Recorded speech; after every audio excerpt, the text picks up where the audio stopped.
Buenos días. Gracias, Antonio. Pues me da mucho gusto estar primer domingo del 2021 con ustedes. Informo que tuvimos un pequeño problema de audio que ya fue solucionado, así que por eso parte de lo que estuvo comentando Antonio no se escuchaba, pero me informan que es un problema resuelto. Vamos a ver qué podemos hacer para pegar ese audio y que puedan tenerlo completo en el video, y si no, pues bueno, buscaremos la forma de dejarlo bien. Y bueno, aquí estamos, como mencionaba Antonio, solos, no podemos estar presencialmente debido a las restricciones que el gobierno puso ante la situación alarmante de la ocupación hospitalaria en nuestra región, y bueno, estamos en la mejor disposición de trabajar junto con ellos para lograr evitar muertes innecesarias. Obviamente, no sospecho de los de árbol plantado en este tipo de cosas, o sea, no estoy diciendo que nosotros dejamos de congregarnos físicamente porque nosotros estamos propagando el virus, estamos tomando todas las medidas. Obviamente, como cristianos, hijos de Dios, quiero pensar que todos en árbol plantado se están guardando, no salen más que para lo indispensable, así que es una manera de unirnos al esfuerzo que se hace de manera global en nuestra entidad para disminuir los casos de personas que necesitan hospitalización. Bueno, para empezar el año nosotros vamos a estar pensando la mejor manera de adaptarnos a esta nueva condición. No sabemos cuánto tiempo va a durar la restricción de no poder reunirnos físicamente los domingos, y aún entre semana la hora límite que establecían es a las 8, y a las 8 nosotros empezábamos la reunión en los miércoles. Así que en lo que vamos a tomar decisiones y nos vamos a tener que adaptar, avisamos por medio de la página de Facebook que hoy no sería una reunión presencial y el próximo miércoles tampoco.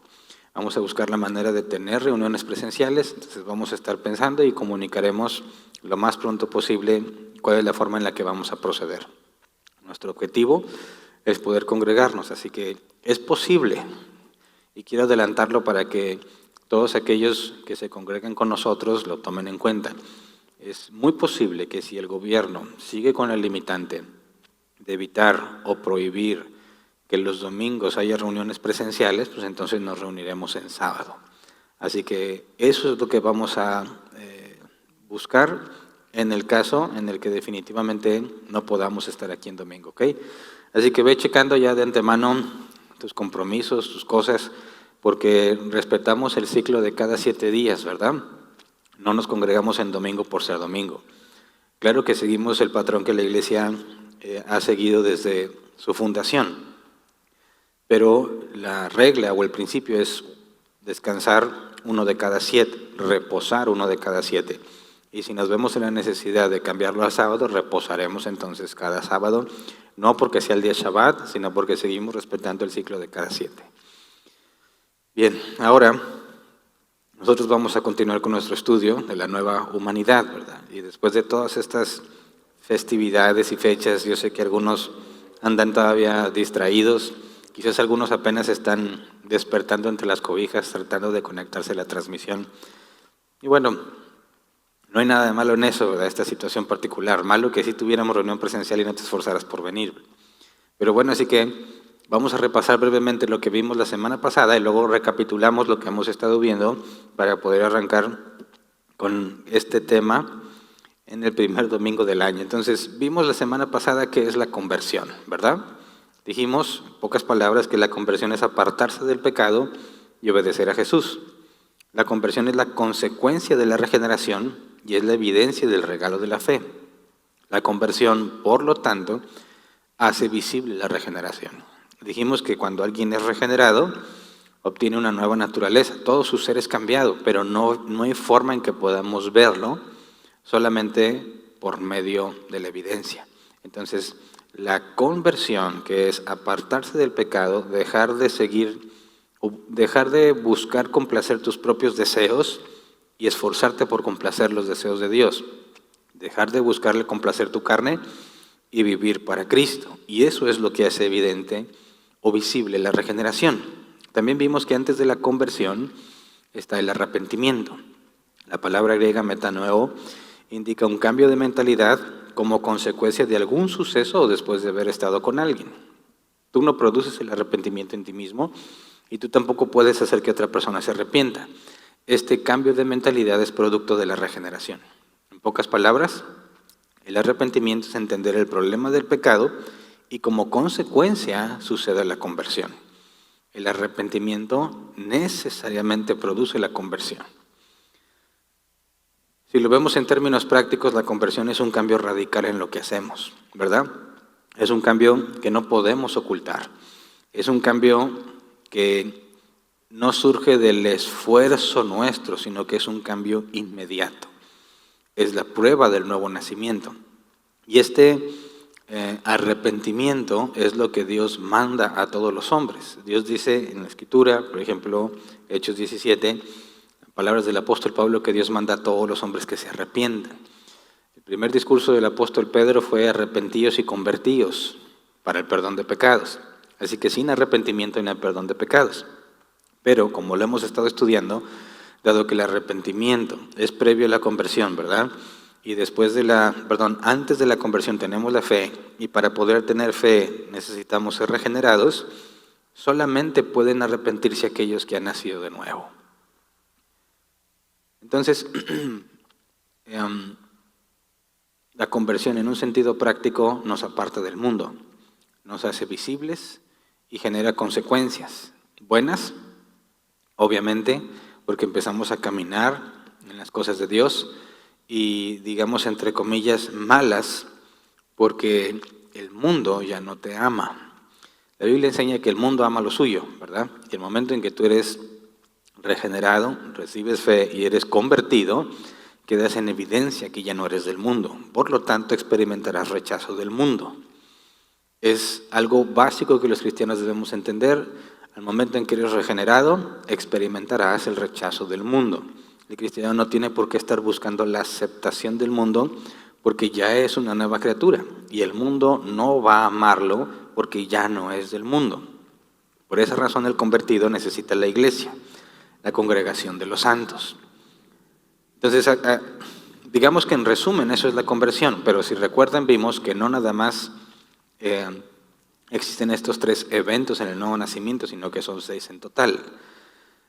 Así que a manera de recapitulación, estamos viendo el tema de nueva humanidad, ¿verdad? Pero antes de del tema nueva humanidad estábamos viendo el tema de humanidad, donde estudiamos cómo es la humanidad partiendo de la Escritura.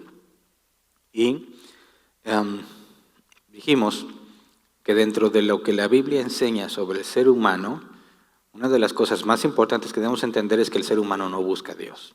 Así que cuando hablamos de una nueva humanidad, estamos hablando de lo que Dios ha hecho en aquellos que ha elegido para salvación, de manera que puedan estar en el reino de los cielos. Así que los hijos de Adán, y lo menciono porque lo vamos a ver hoy con un poco de detalle, los hijos de Adán tenemos la misma naturaleza pecaminosa que él, ¿verdad? Somos malos de nacimiento, es decir, separados de Dios desde que nacemos. Todo nuestro ser fue o es afectado por el pecado. Nada en nosotros nos lleva a Dios, ¿verdad? Tenemos la capacidad de decidir lo que queremos hacer, pero ya demostramos bíblicamente que esa capacidad la usamos para pecar. Así que bíblicamente nuestros pensamientos siempre tienden al mal, nuestro entendimiento es corrupto, no podemos comprender las cosas de Dios, nuestros deseos naturales son opuestos a Dios, el hombre natural es esclavo del diablo, la Escritura dice que está sumiso a su voluntad, somos esclavos del pecado, aborrecemos la luz y según Jesús en Juan 6, nadie puede venir a Él si no se lo ha concedido el Padre. Entonces, la humanidad no tiene esperanza alguna para salvarse. Sin embargo, la Biblia enseña que por medio de Jesús, el reino de los cielos se acercó a los hombres, ¿verdad? Dios eligió algunos para Dios eligió para salvación, eligió y predestinó a algunos para que fuesen salvos. Y por medio de su Hijo, acercó el reino de los cielos a la humanidad. Pero, obviamente, la humanidad, naturalmente hablando, rechaza el reino de los cielos. Así que Dios inició la expansión de su reino en el plano terrenal, creando ciudadanos para su reino, poniendo el reino de Dios en sus corazones. Y esa es la nueva humanidad. Y eso es lo que estamos estudiando, la nueva humanidad. Pero esta nueva humanidad es creada con el nuevo nacimiento. Y en el nuevo nacimiento dijimos que había 6 eventos, también lo mencioné la semana pasada. 6 eventos que suceden simultáneamente, todos al mismo tiempo. Pero nosotros hacemos una distinción en un orden lógico para poder entender mejor lo que sucede. Dijimos que estos son los 6 eventos. Número 1, la regeneración. Recibes una nueva naturaleza y esa ya la estudiamos. Número 2, fe. Se te concede confiar en Jesús, porque ya demostramos que la fe es un regalo que proviene de Dios. 3, conversión. Te apartas del pecado y empiezas a obedecer a Jesús, lo que vimos la semana pasada. 4, la justificación. Eres declarado justo. Eso es lo que vamos a estudiar el día de hoy, la justificación. 5, adopción. Eres adoptado como hijo de Dios. Y 6, unión con Cristo. Recibes el Espíritu Santo. Como lo dije, son una secuencia lógica. No significa que alguien puede ser regenerado y tiempo después recibe el Espíritu Santo. No, todo sucede inmediatamente, al mismo tiempo, en un instante. Nosotros lo separamos lógicamente para poder entenderlo y para ir a estudiar cada uno de los puntos que la Biblia enseña. Entonces, si fuiste regenerado, recibes fe. Recibes, tú no la generas, ¿verdad? Si fuiste regenerado, recibes fe. Si recibiste fe, experimentas la conversión. Y si fuiste convertido, vas a ser declarado justo, es decir, recibes la justificación. Y ese es el nombre del tema de hoy, justificación. Así que vamos a entrar a la Escritura para entender qué es esto, porque la Biblia nos dice que este es un misterio que estuvo oculto por los siglos, pero que fue revelado por medio de los apóstoles, por medio de los profetas. Ahora, tristemente, muchos cristianos siguen sin conocer este misterio. Este misterio que fue oculto y revelado, muchos cristianos aún no lo conocen. Y estoy hablando de cristianos nacidos de nuevo, que obviamente ya se beneficiaron de este misterio, pero que aún no lo conocen y no lo comprenden. Y es triste, pero vamos a entrar en la Escritura para entenderlo y antes de eso vamos a orar para ponernos en manos de Dios. Señor, gracias por todo lo que hiciste este año pasado, el 2020, y por lo que vas a hacer con nosotros el 2021. Sea lo que sea que tú hayas ordenado para nosotros, confiamos en que es lo mejor que nos puede pasar. Así que te agradecemos, no tanto por lo que vas a hacer, Señor, porque sabemos que todo será bueno, sino por lo que ya hiciste. Enséñanos a tener un enfoque bíblico correcto y en ser agradecidos por todo lo que ya hiciste. En lugar de enfocar nuestra mente en lo que harás, en lugar de estar pensando cómo nos va a ir este año, enséñanos a mantenernos enfocados en todo lo que ya nos diste y en todo lo que ya hiciste por nosotros. Así que, por medio de lo que vamos a estudiar hoy, permítenos y concédenos entender lo que ya nos diste para que podamos vivir agradecidos por el resto de nuestras vidas. Es lo que te pedimos en el nombre de Jesús. Amén. Muy bien, vamos a la Escritura. El término justificación no es algo que hayamos inventado, de hecho es algo que la Biblia enseña directamente. Vamos a Romanos 3, 24, Romanos capítulo 3, versículo 24, dice: pero por su gracia son justificados gratuitamente mediante la redención que Cristo Jesús efectuó.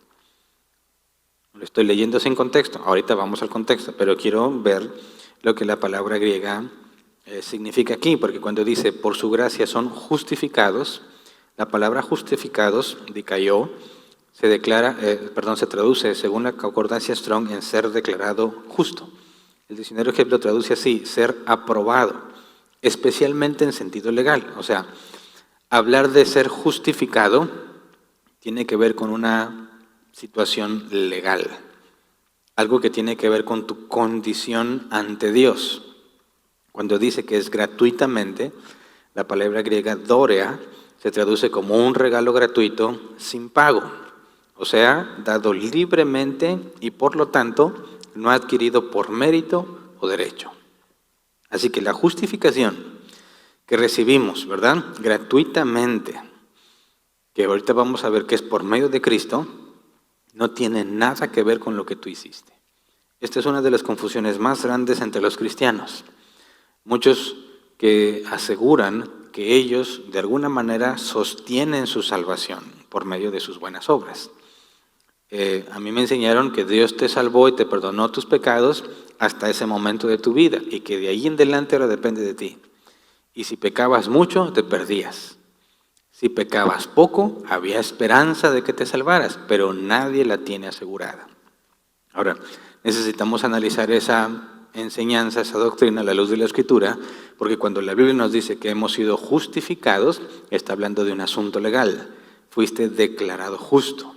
Entonces tendríamos que empezar a cuestionarnos, esta justicia que no se obtiene por mérito humano, porque es algo que Dios me regala, ¿de dónde proviene? ¿Cómo se obtiene? ¿Y para qué sirve? ¿O qué beneficio tiene? Porque según lo que me enseñaron a mí, y estoy seguro que a muchos de ustedes, la salvación depende de ti. Pero si depende de ti, tenemos un serio problema, porque ya no es gratuita, ¿verdad? Entonces, vamos a leer el contexto, pero antes vamos a la Escritura, donde nos dice que esto específicamente era un misterio oculto. Romanos 16, versículo 25 y 26. Dice, el Dios eterno ocultó su misterio durante largos siglos, pero ahora lo ha revelado por medio de los escritos proféticos, según su propio mandato, para que todas las naciones obedezcan a la fe, al que puede fortalecerlos a ustedes conforme a mi evangelio y a la predicación acerca de Jesucristo. Bueno, un misterio oculto durante largos siglos. Esto implica que Satanás no lo sabía. Los seres celestiales, ya sea ángeles o demonios, no lo sabían. Ningún ser humano lo sabía. Era algo que Dios dejó oculto desde la eternidad y lo manifestó hasta la venida de Cristo, ¿verdad? Efesios 3, versículo 8 y 9. Aunque soy el más insignificante de todos los santos, recibí esta gracia de predicar a las naciones las incalculables riquezas de Cristo y de hacer entender a todos la realización del plan de Dios, el misterio que desde los tiempos eternos se mantuvo oculto en Dios, creador de todas las cosas. Fíjate, nos habla de las riquezas incalculables en Cristo, ¿verdad? Estamos en año nuevo, no tardan muchos en empezar a decirle a los cristianos que deben de asegurarse el año llevando sus primicias, ¿verdad? O llevando ofrendas especiales. A mí me lo decían cada inicio de año. Tienes que traer primicias y te leen partes del Antiguo Testamento, donde te dicen que es el seguro de vida que compras durante todo el año. Y así me lo decían literalmente, es tu seguro de vida. Si tú traes primicias, Dios te garantiza un buen año. Lo triste es que eso mismo hicieron el año pasado y ya ven cómo les fue a todos con la pandemia, ¿verdad?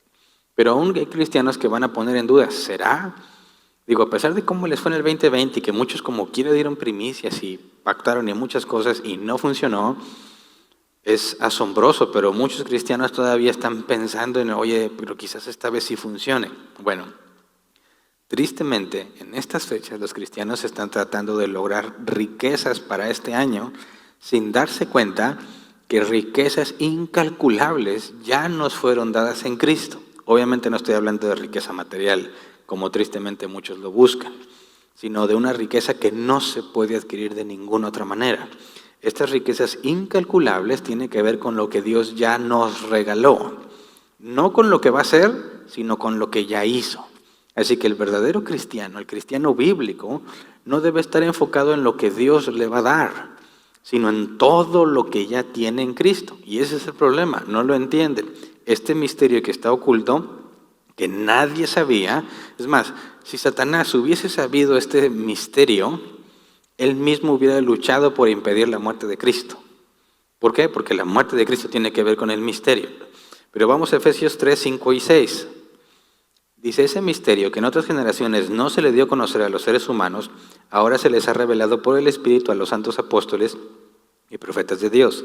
Es decir, que los gentiles son, junto con Israel, beneficiarios de la misma herencia, miembros de un mismo cuerpo y participantes igualmente de la promesa en Cristo Jesús mediante el Evangelio.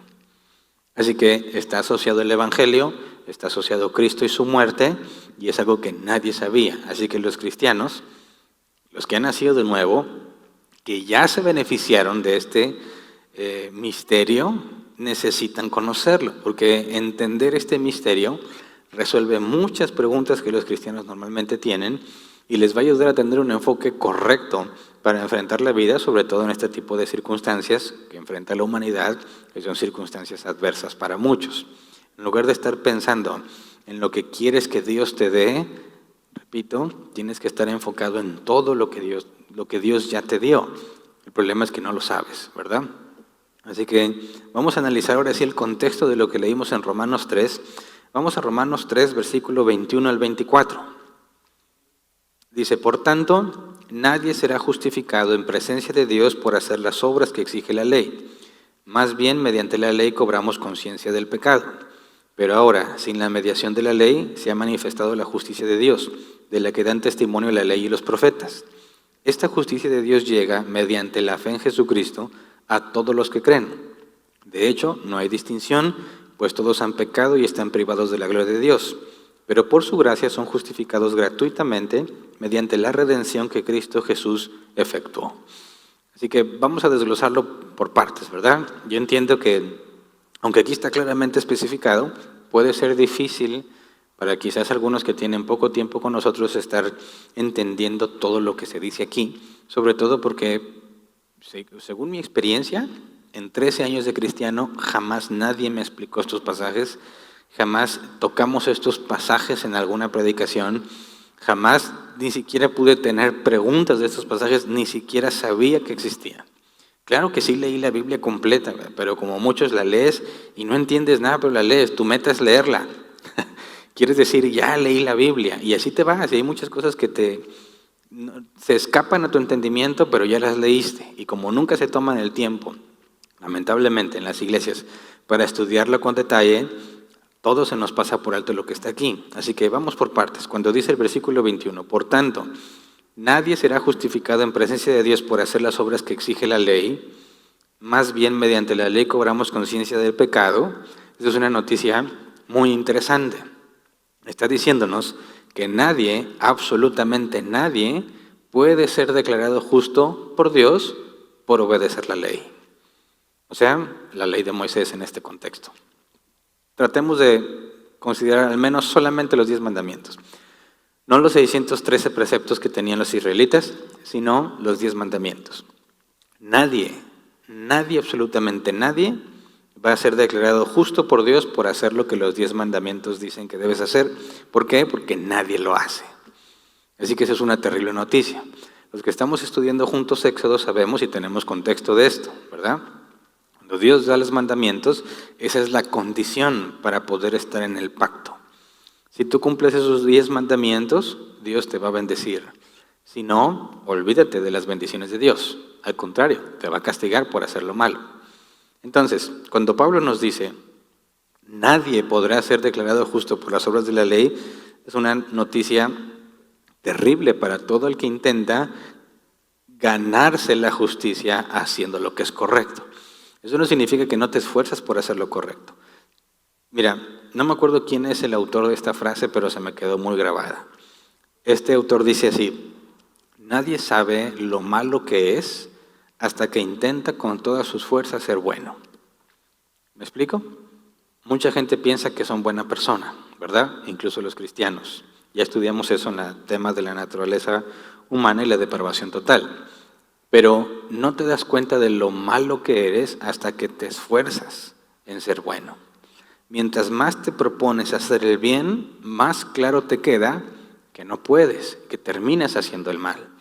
Entonces lo que Pablo dice es algo que todos sabemos, pero no muchos reconocemos, ¿verdad? Aún dentro del cristianismo. Hay cristianos que tienen una especie de consuelo en los días en los que se portan bien. Leyeron la Biblia, hicieron algunas buenas obras, cumplieron con sus responsabilidades y se van a la cama pensando, Dios me ha de amar mucho porque hice lo que le agrada. Pero luego vienen días donde tropiezas, donde no hiciste lo que debías, donde no cumpliste con todas tus responsabilidades y entonces duermes intranquilo.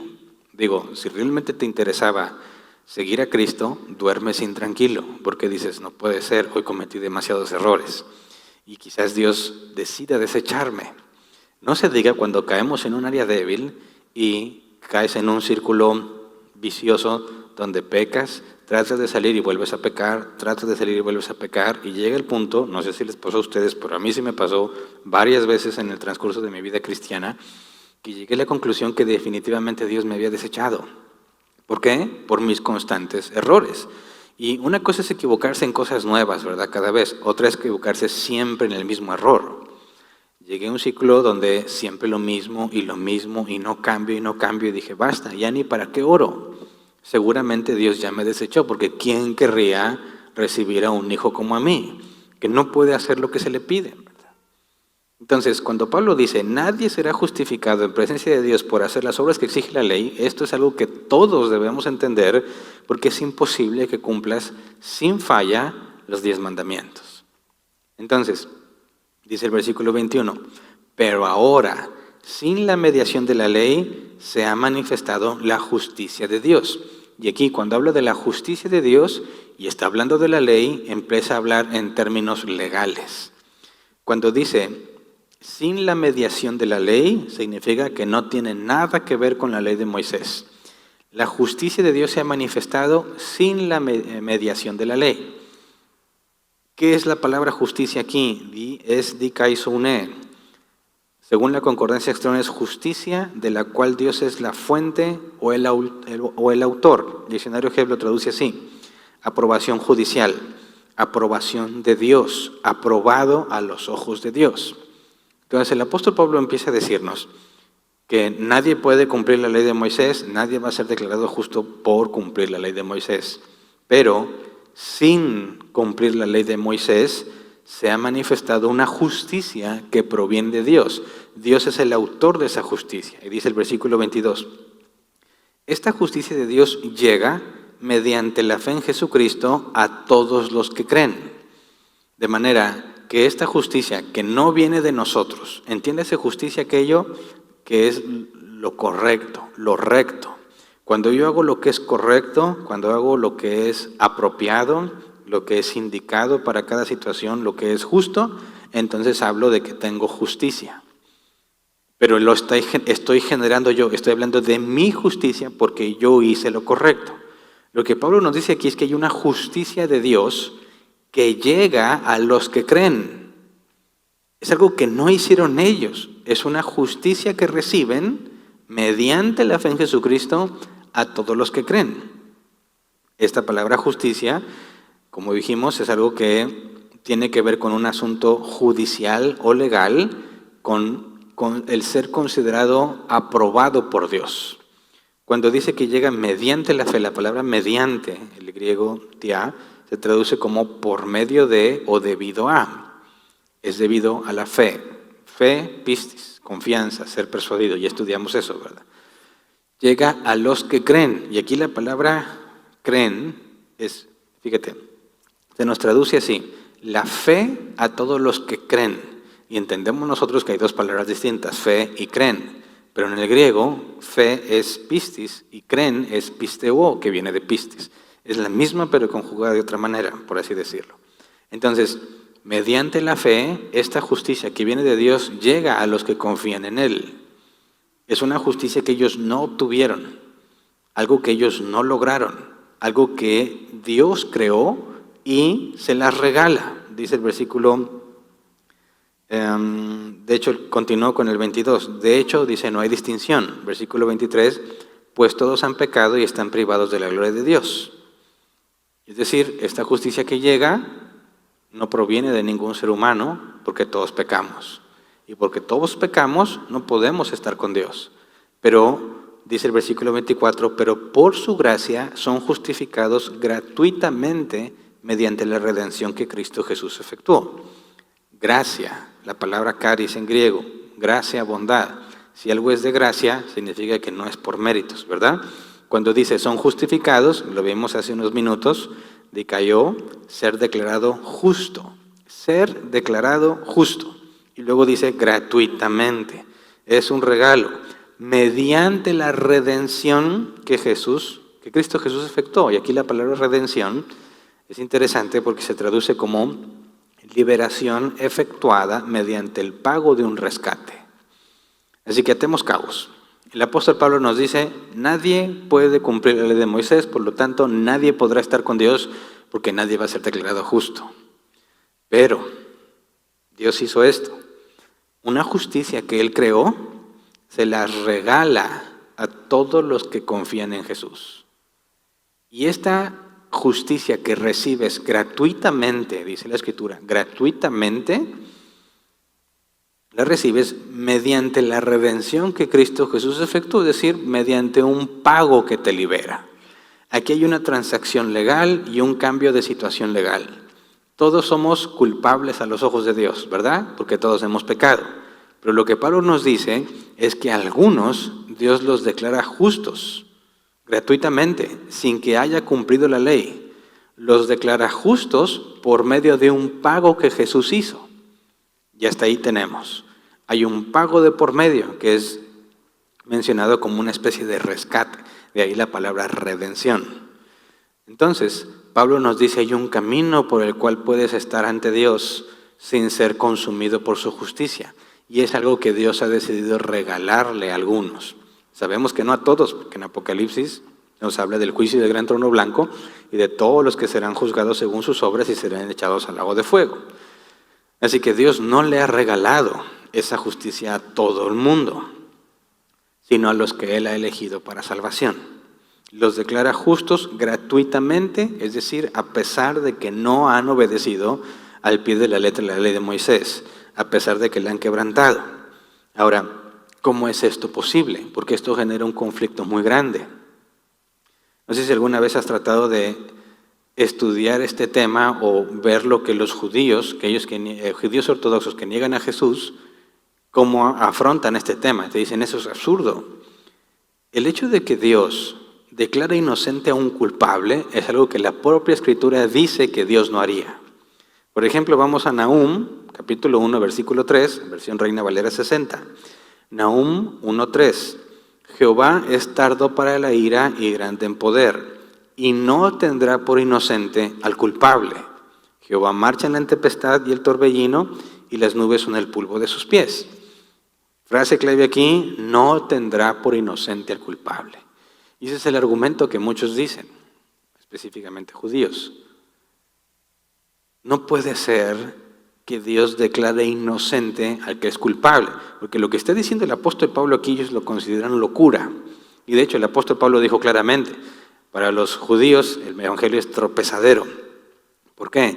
Porque lo que está diciendo Pablo es, sin que hayas obedecido a la ley, Dios te declara justo, es decir, eres culpable, pero Dios te toma por inocente, ¿verdad? Y dice aquí la Escritura que Dios no tendrá por inocente al culpable. Así que esto genera un problema, ¿verdad? Porque si Dios de repente le dijera a un culpable, ya no eres culpable, sino que eres justo, eso haría que Dios ya no sea un juez justo, ¿verdad? Y la Biblia afirma en Salmo 7:11, Reina Valera 60, Dios es juez justo y Dios está irado contra el impío todos los días. Así que dicen, es imposible que Dios declare inocente al culpable, porque la propia Escritura nos dice que Él está enojado con el impío todos los días. Y si está airado contra el impío, va a ser justicia, porque Él es juez justo. No hay forma de que Dios le llame inocente a un culpable, porque dejaría de ser Dios. Sin embargo, hasta donde leímos, eso es lo que Pablo nos explica. Que sin que hayas cumplido la ley de Moisés, Dios gratuitamente, o sea, sin que hayas hecho algo para merecerlo, te declara justo, te declara inocente, aunque eres culpable. Entonces necesitamos entender con más detalle qué es esta justificación, porque aparentemente crea un problema en la naturaleza divina. Dios no puede dejar de ser Dios. Si Dios nunca toma por inocente al culpable, ¿qué decimos los cristianos ante las palabras de Pablo? Porque he leído y he escuchado a estos judíos que no creen en Jesús, que aseguran que Pablo simplemente está loco. Así que vamos otra vez a las palabras de Pablo en Romanos 3, versículos 25 y 26. Romanos 3, 25 y 26 nos da una explicación. Dice, Dios lo ofreció como un sacrificio de expiación que se recibe por la fe en su sangre, para así demostrar su justicia. Anteriormente en su paciencia Dios había pasado por alto los pecados, pero en el tiempo presente ha ofrecido a Jesucristo para manifestar su justicia. De este modo, Dios es justo y a la vez el que justifica a los que tienen fe en Jesús. Analicemos esta explicación, porque aquí Pablo nos está resolviendo este presunto problema, donde Dios no puede decirle a un culpable que es inocente, porque estaría sería una contradicción en los propios términos divinos, ¿verdad? Pero Pablo nos dice que Dios lo ofreció como un sacrificio de expiación. ¿A quién? Obviamente a Jesús, porque nos dijo el versículo anterior, esta es la redención que Cristo Jesús efectuó. Obtuvimos una justicia mediante la redención que Cristo Jesús efectuó, el pago que Él hizo. Y el versículo 25 nos dice que Él lo ofreció como un sacrificio de expiación que se recibe por la fe en su sangre para así demostrar su justicia. ¿Cuál justicia? La justicia de Dios. Es decir, que cuando Dios te regala la justicia,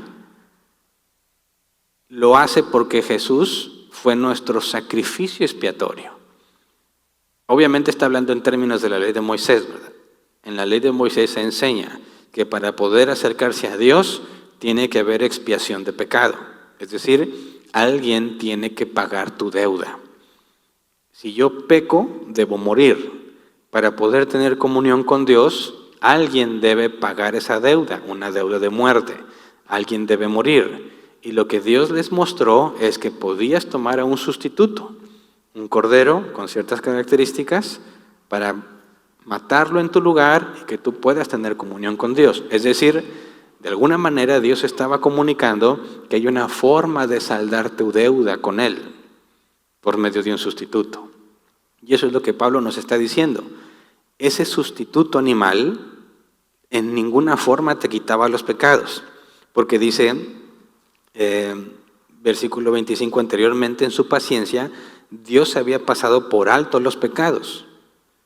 Dios pasó por alto los pecados, es decir, ningún sacrificio animal te quitó los pecados. Dios los toleró, dice el versículo 26, pero en el tiempo presente ha ofrecido a Jesucristo para manifestar su justicia. De este modo, Dios es justo y a la vez el que justifica a los que tienen fe en Jesús. Entonces, todos los sacrificios animales que se hicieron no te quitaban el pecado, pero Dios sabía que en determinado tiempo lo que el sacrificio animal realmente indicaba es que alguien iba a pagar la deuda de aquellos a quienes Dios ha elegido para salvación. Y el momento en que Jesús fue ofrecido, o sea, en el Calvario, y pagó con su sangre, en ese momento efectivamente tu deuda fue cancelada. ¿Se entiende? Entonces, este sacrificio expiatorio en Cristo que se recibe por la fe en su sangre, está hablando de la confianza que tenemos por la muerte de Jesús, confiamos en su obra, confiamos en que es nuestro sustituto. Dice Pablo, así demuestra su justicia, para demostrar así su justicia, de manera que cuando se nos acusa que estamos diciendo que Dios llama inocente al culpable, lo cual sería una injusticia, lo que Pablo está diciendo no, es que Dios sigue siendo justo cuando declara inocente al culpable. ¿Por qué? Porque no lo declaró inocente sin pagar la deuda, sino que Él mismo pagó la deuda. No está simplemente diciendo, eres culpable, ya no, ahora eres inocente. No, eso sí sería injusto. Eso es algo que Dios nunca haría y no hizo. Porque lo que Pablo nos explica que Dios hizo es que Dios envió a su Hijo para pagar la deuda y entonces nombrar inocente al que era culpable. No inocente al culpable, sino inocente al que era culpable. Y ya no lo es porque se pagó su deuda. Así que Dios en ninguna manera tiene por inocente al culpable, sino que paga la deuda del culpable y por eso lo declara inocente. Eso es lo que hace que nosotros podamos recibir la justicia que no es por méritos propios, sino por lo que Jesús hizo. Ahora, hay más profundidad en este tema, pero necesitamos empezar a ver que no es lo que tú haces. Porque fíjate bien, los cristianos tienen esta idea muy generalizada. Yo tengo que mantener mi salvación, portándome bien. Si me porto mal, pierdo la salvación. Pero lo que nos dice el apóstol Pablo es que recibiste la salvación por ninguna obra tuya, sino por las obras de Cristo, porque Él se entregó como sacrificio expiatorio. Son las obras de Él, no las obras tuyas. Así que si se me regala la salvación aunque yo no hice nada para obtenerla, de ninguna manera depende de mí, porque si dependiese de mí ya no es un regalo, ¿verdad? Se te regala la justicia, es decir, se te considera como si siempre hubieses obedecido la ley, aunque en realidad no lo haces. ¿Por qué? Porque tu deuda fue cancelada. Sigamos leyendo en Romanos 3, 27 al 30. ¿Dónde pues está la jactancia? Queda excluida. ¿Por cuál principio? ¿Por el de la observancia de la ley? No, sino por el de la fe. ¿Qué significa esto? Nadie puede decirse que hace algo para salvarse. Nadie puede decir, mira, yo me salvo porque yo me porto bien. No, eso sería jactancia. Dice, queda excluida. ¿Por qué? Porque es por medio de la fe. La confianza en Él. No lo que tú haces, la confianza en Él. Dice el versículo 28, porque sostenemos que todos somos justificados por la fe y no por las obras que la ley exige. ¿Es acaso Dios solo Dios de los judíos? ¿No es también de los gentiles? Sí, también es Dios de los gentiles, pues no hay más que un solo Dios. Él justificará por la fe a los que están circuncidados y mediante esa misma fe a los que no lo están. O sea, no hay distinción entre judíos y gentiles, entre los que tenían la ley de Moisés y los que no tenían la ley de Moisés, porque los que tenían la ley de Moisés no la pueden cumplir, y los que no la tenían tampoco, ni siquiera la conocen. De manera que Dios ha declarado justos a sus elegidos, no por algo que ellos hicieron, sino por lo que Jesús hizo, por el precio que Él pagó. Así que no somos salvos por fe, ¿verdad? Lo vimos el tema antepasado. No somos salvos por fe, somos salvos por la obra de Cristo. Y los beneficios de la obra de Cristo se reciben mediante la fe. No nos salva la fe, es Cristo quien nos salvó. Para nosotros es gratuito, ¿verdad? Es un regalo gratuito la justificación. Declararte justo, cancelar tu deuda, es algo que Dios te regala gratuitamente, pero no fue gratuita. Vamos a Filipenses 2, versículos 5 al 11. La actitud de ustedes debe ser como la de Cristo Jesús, quien siendo por naturaleza Dios, no consideró el ser igual a Dios como algo que aferrarse. Por el contrario, se rebajó voluntariamente, tomando la naturaleza de siervo y haciéndose semejante a los seres humanos. Y al manifestarse como hombre, se humilló a sí mismo y se hizo obediente hasta la muerte, y muerte de cruz. Por eso Dios lo exaltó hasta lo sumo y le otorgó el nombre que está sobre todo nombre, para que ante el nombre de Jesús se doble toda rodilla en el cielo y en la tierra y debajo de la tierra, y toda lengua confiese que Jesucristo es el Señor, para gloria de Dios Padre. Así que nosotros recibimos gratuitamente la justificación, somos salvados gratuitamente, pero no fue gratuita, porque Jesús pagó el precio. Él voluntariamente se despojó de sí mismo, no dejó de ser Dios, sino que adquirió una naturaleza humana, vino, moró entre nosotros, fue obediente hasta la muerte y muerte de cruz, y por eso Dios lo exaltó sobre todo nombre. Pero Él pagó el precio. El mérito de la salvación no corresponde a algo que nosotros hagamos, corresponde a lo que Jesús hizo. ¿Se entiende?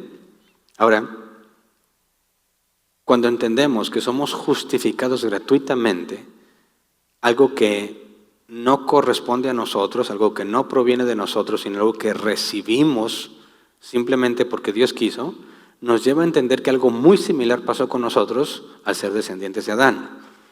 Cuando nacimos separados de Dios, lo que es la naturaleza pecaminosa. Tenemos la capacidad de hacer el mal, tenemos libertad para hacer el mal, y todo ser humano usa esa libertad para hacer lo malo. Pero fue algo que recibiste, no se te preguntó, ¿verdad? A nadie de nosotros nos dijeron, no, Hernán, vas a nacer, pero ¿cómo ves? ¿Te pongo la naturaleza de Adán o no? Eso no fue una pregunta, no estuvo sujeto a cuestionamientos, simplemente naciste con la naturaleza pecaminosa, te guste o no te guste. Aunque tú no tuviste nada que ver con lo que Adán hizo, naciste con la naturaleza pecaminosa. Y es muy interesante ver que Pablo establece esta analogía y equivalencia entre lo que sucedió con Adán y lo que sucede con Cristo, que es muy importante que lo entendamos. Así que vamos a Romanos capítulo 5, versículo 12 al 19. Lo voy a leer completo y luego lo vamos desglosando. Romanos 5, 12 al 19 dice, por medio de un solo hombre el pecado entró en el mundo, y por medio del pecado entró la muerte. Fue así como la muerte pasó a toda la humanidad, porque todos pecaron. Antes de promulgarse la ley, ya existía el pecado en el mundo. Es cierto que el pecado no se toma en cuenta cuando no hay ley. Sin embargo, desde Adán hasta Moisés, la muerte reinó incluso sobre los que no pecaron, quebrantando un mandato, como lo hizo Adán, quien es figura de aquel que había de venir. Pero la transgresión de Adán no puede compararse con la gracia de Dios, pues si por la transgresión de un solo hombre murieron todos, cuánto más el don que vino por la gracia de un solo hombre, Jesucristo, abundó para todos. Y hasta ahí le ponemos una pausa. Vamos a desglosar con detalle lo que nos está diciendo el apóstol Pablo, porque así como en Adán recibimos la naturaleza pecaminosa, por medio de Cristo recibimos la justicia. Entonces, cuando dice, por medio de un solo hombre el pecado entró en el mundo, y por medio del pecado entró la muerte. Fue así como la muerte pasó a toda la humanidad, porque todos pecaron. ¿De qué está hablando aquí? De la naturaleza pecaminosa que heredamos de Adán, ¿verdad? Por medio de Adán y su decisión, todos tenemos esa misma condición, ¿verdad? Por eso todos morimos, porque todos pecamos. Versículo 13. Antes de promulgarse la ley, ya existía el pecado en el mundo. ¿Cuál ley está hablando? La ley de Moisés. Antes de que Moisés estuviera en el Sinaí y se le revelara la ley, ya había pecado en el mundo, ¿verdad? O sea, ya teníamos un problema. El problema no vino cuando se reveló la ley. Ya la humanidad tenía un problema. Dice Pablo después, es cierto que el pecado no se toma en cuenta cuando no hay ley. Sin embargo, desde Adán hasta Moisés la muerte reinó, incluso sobre los que no pecaron, quebrantando un mandato, como lo hizo Adán, quien es figura de aquel que había de venir. ¿Qué significa eso? Que a pesar de que no existía la ley de Moisés, hay otra ley en los hijos de Adán que los lleva a la muerte. En la ley de Moisés vemos que si cumples los mandamientos vivirás, si no, morirás. Pero dice Pablo, pero eso no empezó a partir de ahí, ¿verdad? La ley no vino a matar a los hombres. Los hombres ya morían por su pecado desde antes. Esto demuestra que en todos los seres humanos hay una especie de ley previa a la ley de Moisés que nos lleva a la muerte. Dice incluso sobre los que no pecaron quebrantando un mandato como lo hizo Adán. Y piénsalo bien, a Adán se le dio la oportunidad de decidir qué iba a hacer, ¿verdad? ¿Permaneces con Dios o te separas de Dios? Adán decidió libremente separarse de Dios, pero ni tú ni yo decidimos, ¿verdad? Tú y yo nacimos ya separados de Dios. No se nos preguntó, no se nos pidió opinión por lo que Adán hizo. Pablo está dejando muy en claro, esto parece injusto, ¿verdad? O sea, desde mi perspectiva humana, yo vine al mundo y yo ya tenía problemas. ¿Por qué? Por la naturaleza que heredé de Adán. Por lo que Adán decidió, porque él sí tuvo oportunidad de decidir, yo tengo que sufrir consecuencias, ¿verdad? Pero lo que el apóstol Pablo nos dice es que Adán era figura del que había de venir. O sea, que lo que Dios permitió en Adán realmente, a pesar de que era algo malo, ¿verdad?, de que nos afecta, realmente esta es la forma en la que Dios manifestaba lo que iba a ser a través de Cristo.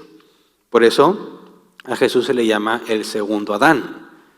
De la misma manera que por medio de un hombre obtuvimos la naturaleza pecaminosa, por medio de otro hombre, obviamente, obtenemos la justicia. Dice el versículo 15. Pero la transgresión de Adán no puede compararse con la gracia de Dios. Pues si por la transgresión de un solo hombre murieron todos, ¿cuánto más el don que vino por la gracia de un solo hombre, Jesucristo, abundó para todos?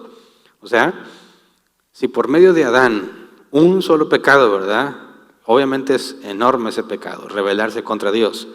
Pero por medio de ese pecado, todos quedamos destituidos de la gloria de Dios porque todos pecamos.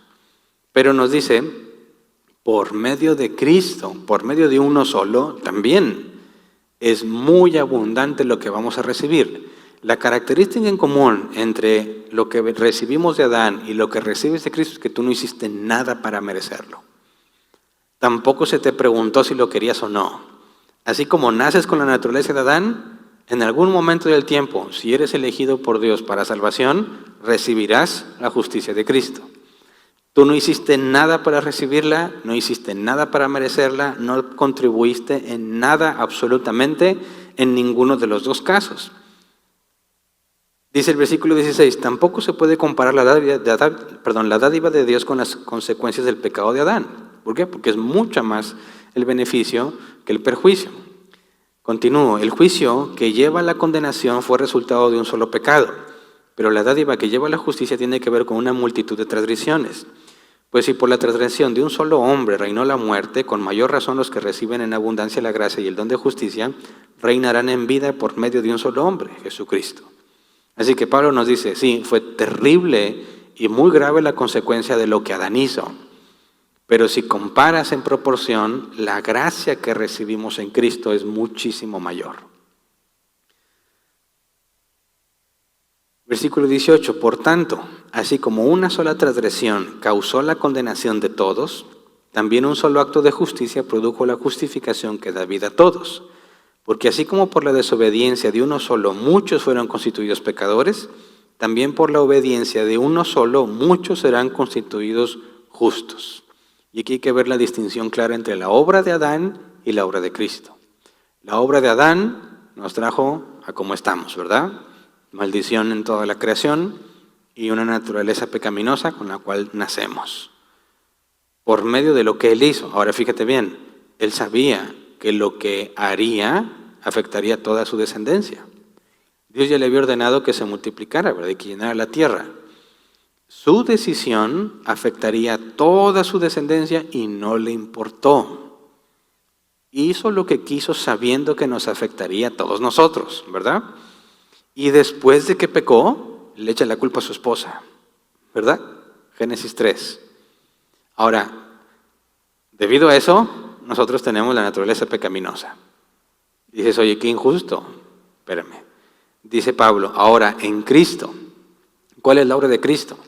Cristo estaba consciente que por medio de su obra toda su descendencia sería beneficiada. Sí. ¿Adán estuvo consciente que todos serían afectados por su decisión? Sí. ¿Cristo estaba consciente de que toda su descendencia sería afectada por su decisión? Sí. A Adán no le importó su descendencia. A Cristo no le importó humillarse a sí mismo. ¿Te fijas? Adán pensó en sí mismo sin importarle su descendencia. Jesús pensó en su descendencia sin importarse él mismo. Una vez que pecó Adán, culpa a su esposa. Una vez que Jesús muere obediente a Dios, paga la deuda de su esposa. Es un contraste total, ¿verdad? Adán pensando en sí mismo, en salvarse a sí mismo. Jesús pensando en los suyos y salvar a los suyos a costa de sí mismo. En Adán obtuvimos la maldición. En Cristo, riquezas incalculables. No se compara lo malo que recibimos a causa del pecado con todo lo bueno que Dios nos dio. No estoy diciendo que nos dará, ya nos dio en Cristo, porque Cristo ya pagó. Entonces, Cristo es el segundo Adán, pero mucho mejor, ¿me explico? Para nuestro bien. Pero en ninguno de los dos casos tú tuviste algo que ver. No es algo que tú sostienes, porque es un regalo. No es algo que tú obtuviste, porque lo obtuvo Cristo. Así que no hay nada que tú puedas hacer para salvarte. Es un regalo que Dios concede. Entonces, la justificación que recibimos de parte de Dios no consiste solo en que perdona nuestros pecados. Porque si eso fuese solamente, si Dios dijera, mira Hernán, tu deuda ya la pagó Cristo, ya no debes nada. Pero si eso fuese solamente, yo sigo teniendo un serio problema, que es que sigo pecando. Y no puedo estar con Dios porque soy un pecador. No tengo la justicia. Aunque mi deuda es cancelada, yo sigo siendo un ser humano corrupto. Así que cuando nos dice la Escritura que Cristo pagó el precio, nos lleva a pensar solamente en borrar la deuda del pecado, pero no es lo que la Biblia enseña solamente. Hay otro aspecto que muchas veces pasa desapercibido por los cristianos. Vamos a 2 de Corintios capítulo 5, versículo 17 al 21. 2 de Corintios 5, 17 al 21. Por tanto, si alguno está en Cristo, es una nueva creación. Lo viejo ha pasado, ha llegado ya lo nuevo. Todo esto proviene de Dios, quien por medio de Cristo nos reconcilió consigo mismo y nos dio el ministerio de la reconciliación. Esto es que en Cristo Dios estaba reconciliando el mundo consigo mismo, no tomándole en cuenta sus pecados y encargándonos a nosotros el mensaje de la reconciliación. Así que somos embajadores de Cristo, como si Dios los exhortara a ustedes por medio de nosotros. En nombre de Cristo les rogamos que se reconcilien con Dios. Al que no cometió pecado alguno, por nosotros Dios lo trató como pecador, para que en él recibiéramos la justicia de Dios. Y aquí está la clave para entender que no solamente es el perdón de pecados, porque dice la Escritura que fuimos reconciliados con Dios. No nada más era necesario pagar nuestra deuda, sino que nosotros, para poder estar en comunión con Dios, tenemos que ser perfectos, tenemos que ser totalmente justos. Entonces, cuando Dios nos declara justos, no está hablando solamente de perdonar los pecados, sino de poner algo en nosotros, algo que no podemos obtener por méritos propios.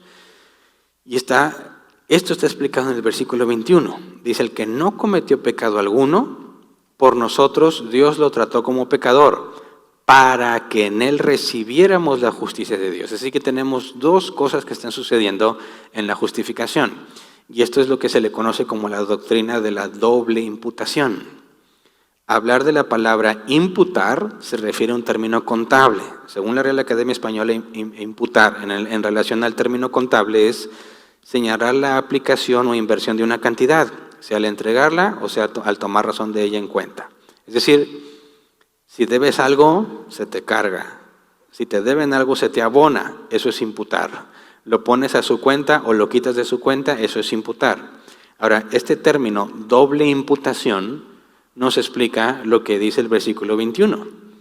¿Qué sucedió cuando Cristo pagó por nosotros? No solo pagó la deuda. O sea, no nada más nosotros dejamos de deber, sino que también fue puesto algo en nuestra cuenta en los términos contables. Es decir, cuando dice nuestro pecado fue imputado a Cristo, o sea, cuando dice Dios lo trató como pecador, ya vimos en la carta a los Romanos que Él fue el sacrificio expiatorio. Entonces, cuando Dios trata a Jesús como un pecador, nuestros pecados fueron puestos como si fueran de Él. Y Cristo, con nuestros pecados, recibe la ira de Dios, el castigo que nuestro pecado merece. Y Cristo sufre el castigo que nosotros merecimos, aunque Él nunca pecó. De manera que nuestro pecado fue imputado en Él. Nuestros pecados fueron puestos en Él y Dios castiga el pecado en Jesús, como si fuésemos nosotros. Pero no es todo lo que pasó, porque dice, para que en Él recibiéramos la justicia de Dios. Entonces, mientras nuestros pecados son imputados a Él, puestos a su cuenta, para que Él los pague, su justicia fue puesto a nuestra cuenta. Así que voy a tratar de ilustrarlo con un ejemplo. Imagínate, ponémoslo en términos numéricos y de deuda. Tienes una deuda, no sé, va a variar mucho qué es una deuda grande para algunos y comparado para con otros, pero imagínate que tienes una deuda, no sé, de $10 millones. Quizás para ti no sea nada, para mí es una inmensidad de dinero que quizás jamás en mi vida pueda haber juntado, ¿verdad? Pero tienes una deuda de $10 millones y tú vives con el sueldo mínimo y te piden que lo pagues. Es imposible que lo pagues. Ni trabajando toda tu vida, todos los días de tu vida, con el sueldo mínimo vas a poder pagar una deuda así. Así que Dios dice, los que van a estar conmigo en mi reino no deben tener deudas. Y no nada más no deben tener deudas, deben ser personas con mucha capacidad de pago, con mucho dinero en su cuenta. Entonces, el ser humano está totalmente incapacitado para poder estar con Dios. ¿Por qué? Porque tiene una deuda impagable y aún si le llegara a pagar, no tiene los fondos suficientes para poder estar con Dios. Así que, ¿qué es lo que Dios decide hacer? Dios viene, se hace como uno de nosotros, Jesucristo, con una cuenta, con un crédito infinito, inagotable. Tiene todo el dinero en su cuenta, todo el dinero que se pueda tener Entonces Dios lo que decide es decir, a ver, transfiérenme los 10 millones de Hernán a mi cuenta. Transfieren la deuda que yo tenía como negativo y Dios la salda.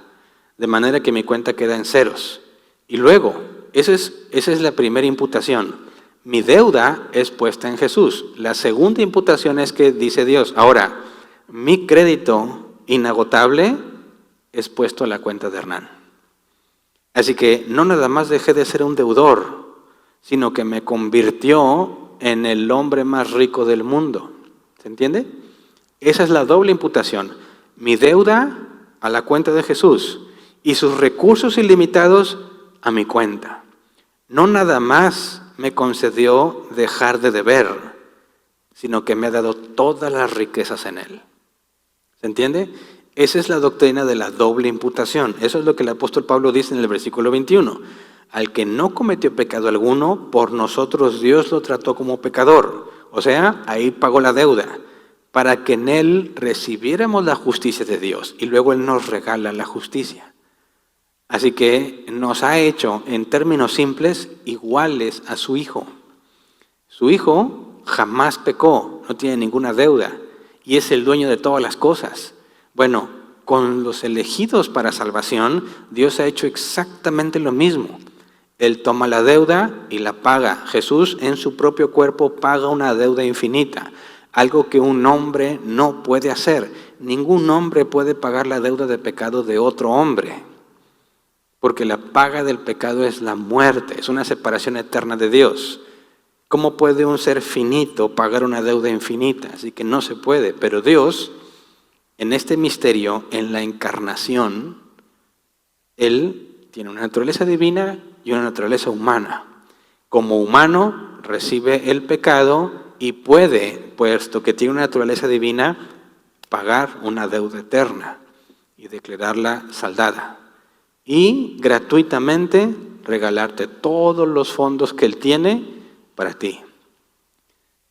Compartes el crédito con Dios, por así decirlo, crédito, me refiero económico, ¿verdad? Tienes la misma cuenta con el mismo límite de crédito, sin tope, dueño de todas las cosas. Así que cuando dice el apóstol Pablo, las incalculables riquezas en Cristo, está hablando de la asombrosa riqueza que recibimos, y no estoy hablando de dinero material, sino de recibir exactamente lo que le corresponde al Hijo de Dios gratuitamente, sin que tú hayas hecho nada, absolutamente nada para merecerlo. Así que no solo fuimos librados de las consecuencias de nuestros pecados, sino que también se nos han regalado los beneficios que Cristo obtuvo por su justicia. Por eso es que la Escritura enseña que somos coherederos con Cristo. Te quita el pecado y te regala la justicia de Cristo. En términos simples, a los ojos de Dios, eres Cristo, idéntico a Él. Pero eso no nos debe confundir, ¿verdad? Es cierto que los méritos de Cristo ahora también son nuestros. Y tenemos un ejemplo en Apocalipsis 3:21. Al que salga vencedor, le daré el derecho de sentarse conmigo en mi trono, como también yo vencí y me senté con mi Padre en su trono. El mérito de Cristo, Cristo lo va a entregar a los que son de Él. ¿Por qué? Por la imputación de su justicia a nosotros. Entonces, el que salga vencedor, le dará derecho a sentarse conmigo en mi trono, dice Jesús, como también yo vencí y me senté con mi Padre en su trono. El mismo mérito de Jesús te lo va a regalar a ti si sales vencedor. Dicen los cristianos, bueno, ahí está, tienes que salir vencedor. Vamos a 1 de Juan, capítulo 5, versículo 4 al 5. Porque todo el que ha nacido de Dios vence al mundo. Esa es la victoria que vence al mundo, nuestra fe. ¿Quién es el que vence al mundo sino el que cree que Jesús es el Hijo de Dios? Así que aquí está claro. ¿Quién sale vencedor? El que tiene fe, el que ha sido regenerado. Todo el que ha sido regenerado es un vencedor porque va a vencer al mundo.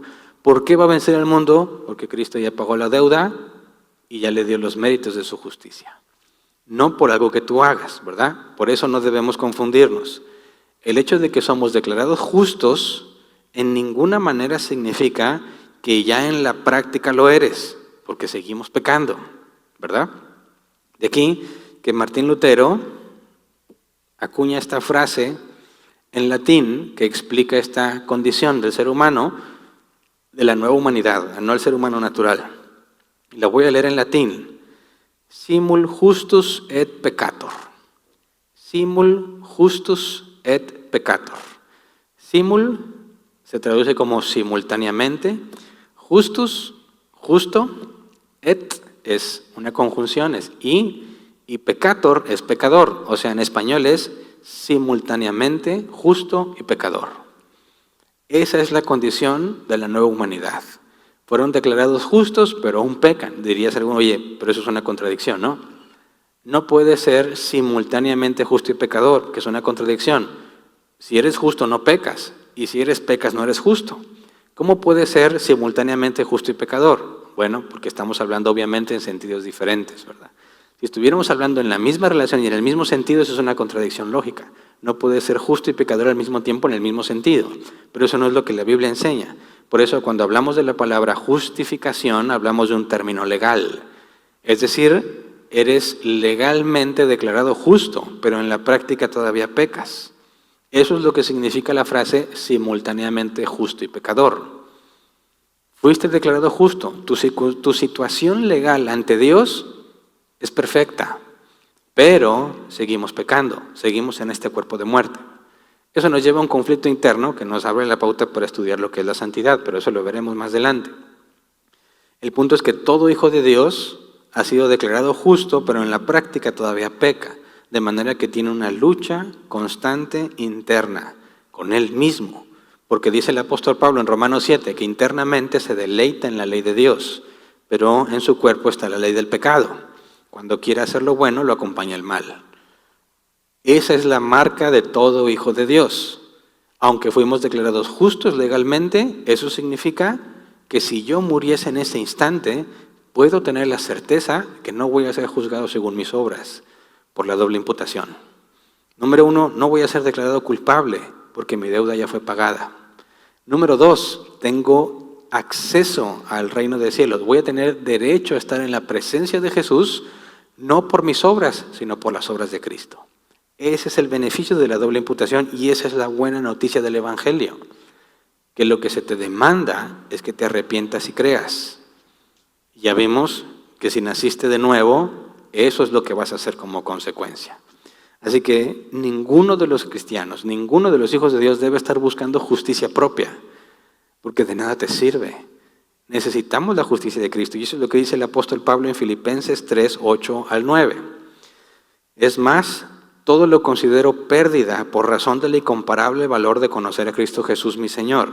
Por Él lo he perdido todo y lo tengo por estiércol a fin de ganar a Cristo y encontrarme unido a Él. No quiero mi propia justicia que procede de la ley, sino la que se obtiene mediante la fe en Cristo, la justicia que procede de Dios basada en la fe. ¿Ves? No es lo que tú haces, no es lo bien que te portas. No nos portamos bien para salvarnos, es al revés. Puesto que ya nos salvó, nos portamos bien. ¿Se entiende? Los cristianos piensan que si se portan bien, como consecuencia se van a salvar, pero lo que la Biblia enseña es totalmente lo inverso. Puesto que Dios ya te salvó, te debes de portar bien. No estamos esperando lo que Dios nos va a dar. Ya estamos agradecidos por las riquezas incalculables que nos dio. Por eso es que no tiene ningún sentido lo que los cristianos van a hacer a principios de este año en tratar de sembrar y diezmar y pactar y llevar primicias, etcétera, etcétera, con tal de asegurarse bendiciones para este año, porque la Escritura nos dice que toda bendición espiritual ya la recibiste y esa con nada la puedes adquirir. ¿Me explico? El cristiano, la esencia del cristianismo es la gratitud. Vives agradecido por todo lo que Dios ya te dio. Y aunque Dios le placiera, que no es así, la Biblia dice que no es así, pero supongamos que así fuese. Si a Dios le placiera olvidarte, imagínate, te hace nacer de nuevo. O sea, te regenera, te da fe, te convierte. O sea, te arrepientes y te conviertes, empiezas a caminar en Cristo. Te declara justo, te adopta como su hijo y te une a Cristo. Y después, como eso sucede en un instante, si después de eso decidiera abandonarte y no volver a escucharte por el resto de tus días, aún así tendrías más que suficiente para vivir agradecido por toda la eternidad.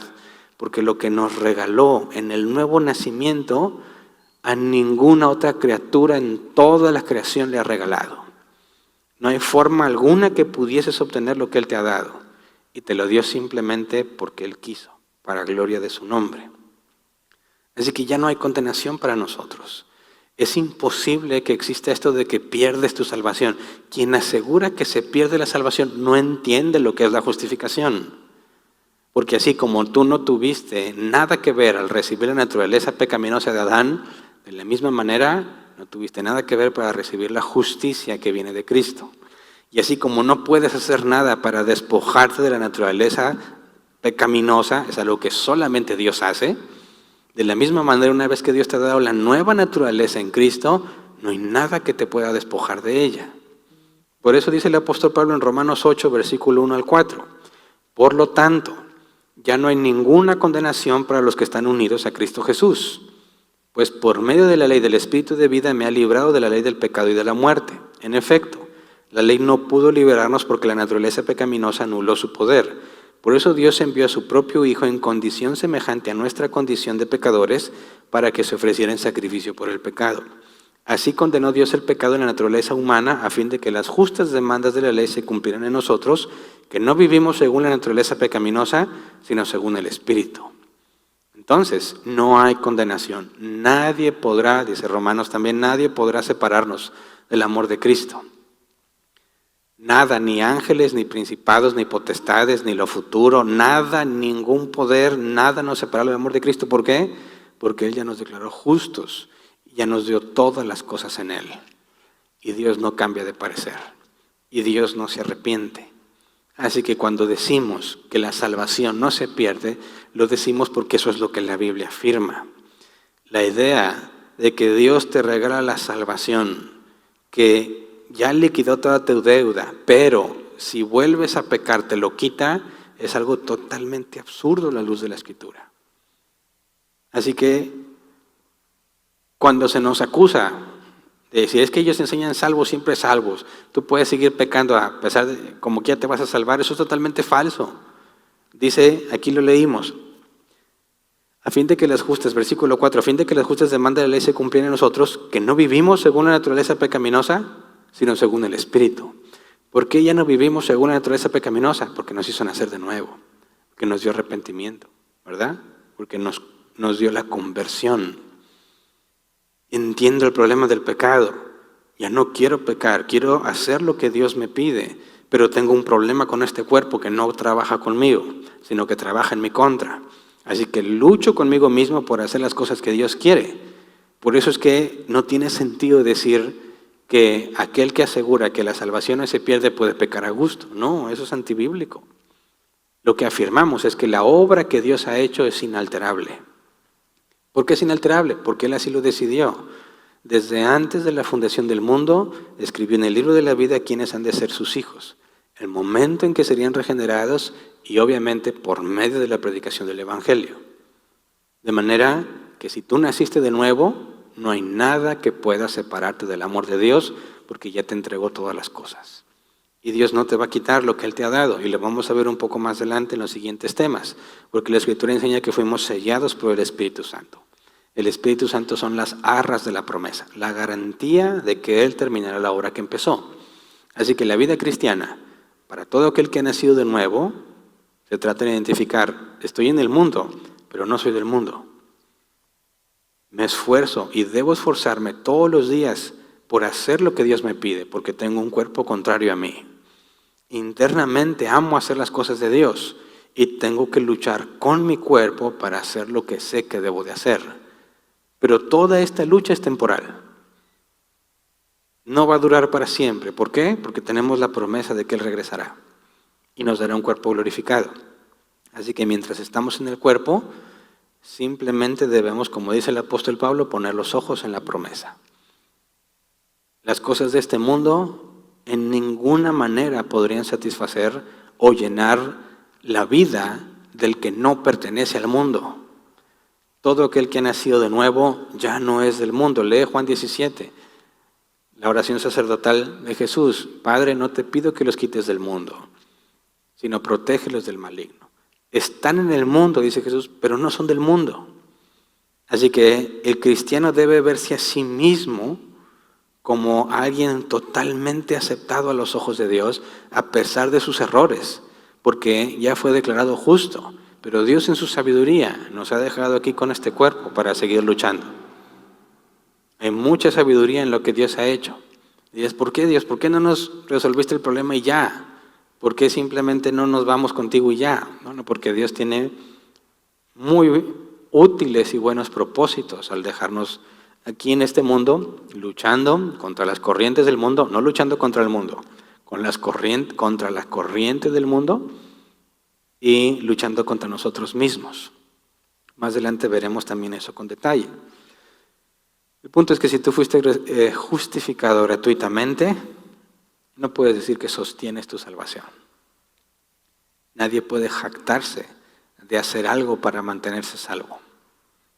Nadie puede jactarse de haber hecho algo para que Dios lo salvara. La salvación, específicamente lo que estamos viendo hoy, la justificación, es un regalo. Es gratuita, por lo tanto, Dios no está obligado a dársela a todo el mundo. Él se la ha dado y se la dará a aquellos que conforme a su propósito ha llamado, solamente para gloria de su nombre. En los que ha elegido para salvación, se glorificará a sí mismo a través de la gracia y la misericordia.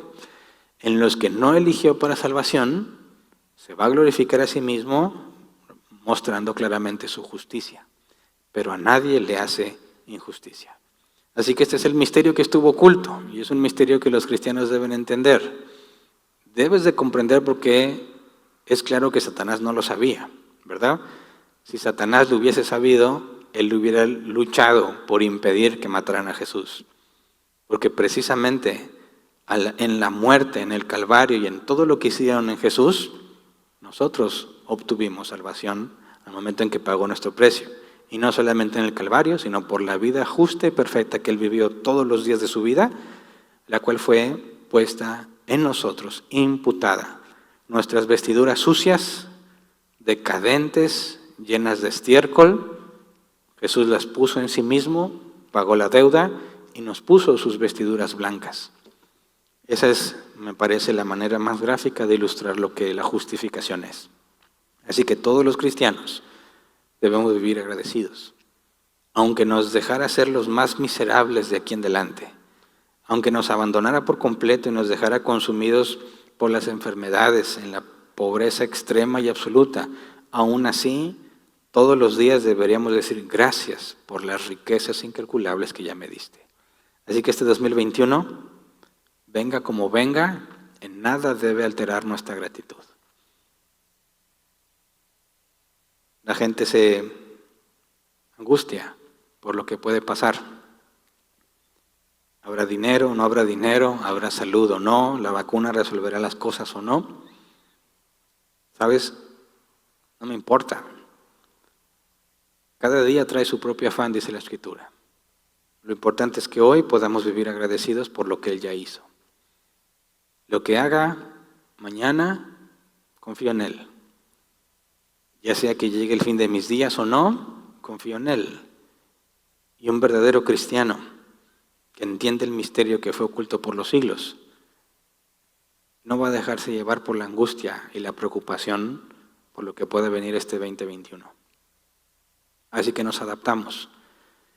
Dios le plació que no nos podamos congregar en domingo, no hay problema, nos congregaremos en sábado. Oye, ya no se puede los miércoles, no a esa hora, quizás podemos antes. Nos vamos a adaptar a las circunstancias que tengamos, buscando el bien en nuestro prójimo y buscando obedecer a Dios. Así que trabajemos juntos, confiando en lo que Dios ya ha hecho. Todos debemos estar seguros que si hoy mismo morimos, no voy a ser condenado porque mi deuda fue pagada y tendré acceso a la presencia de Dios por la obra de Cristo, por su justicia. Lo demás, que sea lo que Dios quiera, ¿verdad? Así que vamos a orar para terminar y pasar a la sección de preguntas.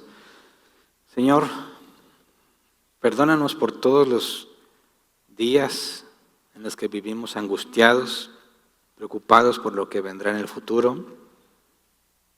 Perdónanos, Señor, por poner la vista en lo que nos darás, en lugar de enfocarnos en todo lo que nos has dado.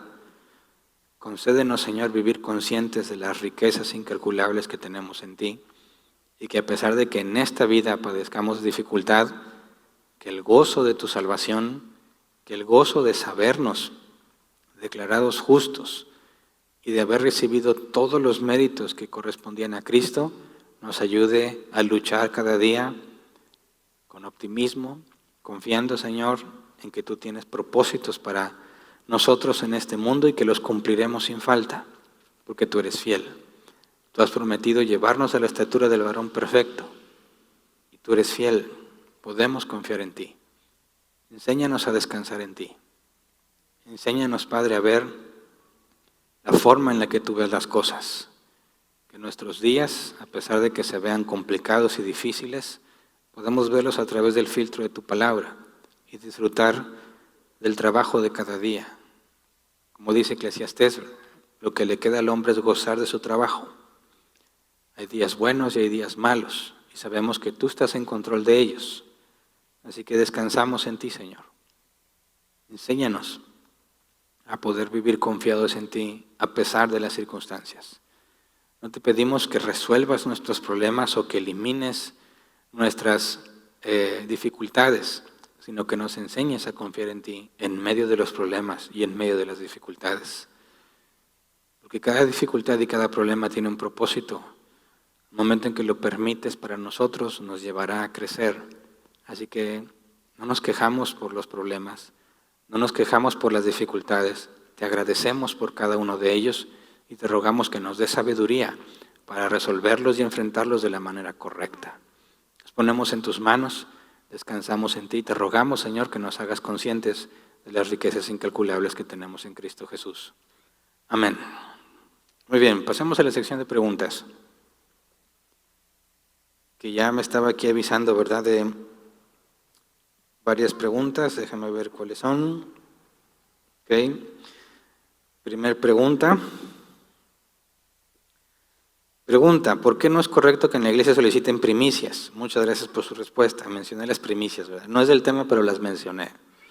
Porque el concepto de las primicias tiene que ver con la ley de Moisés, ¿verdad? Y con las necesidades entre los levitas y todo eso. Así que cualquiera que trate de obtener bendición de Dios por medio de la ley de Moisés, como dice la Escritura, se obliga a sí mismo a cumplir toda la ley. Y si tú, en lugar de ver las riquezas incalculables que Dios ya te dio, tratas por medio de tu propia justicia, o sea, cumpliendo la instrucción de llevar las primicias para poder merecer algo de parte de Dios, es una locura, puesto que ya tenemos el nuevo pacto. ¿Y de qué te sirve tratar de buscar esas bendiciones materiales ganadas por tu propia justicia si por medio de la ley de Moisés nadie puede ser declarado justo? Entonces, como le dice Pablo a los Gálatas o en la carta a los Hebreos, ¿cómo es que pisoteas la gracia de Cristo? Tratando de regresar a la ley de Moisés para ganar algo de parte de Dios, como si pudieras hacerlo. Ya lo leímos, el apóstol Pablo dice, la ley solamente nos trae conciencia de pecado, no hay forma de cumplirla. Y cualquiera que pisotea la gracia por tratar de obtener algún bien de parte de Dios a través de su obediencia a un pacto que no le corresponde, pues realmente está haciendo algo totalmente absurdo a la luz de la Escritura. Siguiente. Ana Rosa Heredia dice, buenas tardes, árbol plantado, ¿a qué te refieres cuando dices la deuda fue pagada? ¿A quién se le pagó la deuda? Pues dices que Cristo pagó nuestra deuda. ¿A quién?